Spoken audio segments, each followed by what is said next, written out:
je ne vais pas vous rappeler Naël, etc., où du coup la police tue.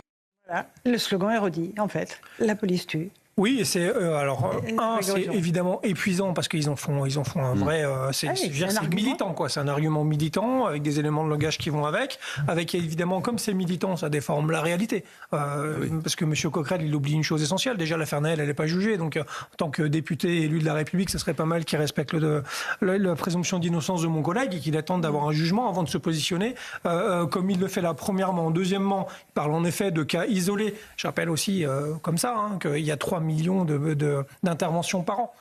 Monsieur Coquerel, s'il a un jardin et qu'il tond, si sa tondeuse fonctionne 99,99% des cas, j'espère qu'il ne va pas dire que sa tondeuse ne marche pas. La police, c'est pareil. Il y a évidemment, malheureusement, le parallèle est un peu...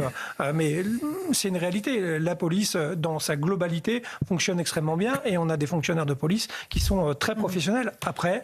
il y a évidemment, malheureusement, des fois, des gestes qui ne sont pas appropriés, répréhensibles. Par l'IGPN. Et qui sont sanctionnés, pas par l'IGPN.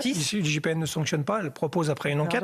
Mais en effet, par l'administration et par la justice. Et on est, je le rappelle, le corps de la fonction publique le plus sanctionné et le plus contrôlé. Donc globalement, tout ça n'est que fantasme et ça sert un discours politique qui, là où c'est inquiétant, c'est que ça infuse quand même pas mal dans le cerveau des jeunes.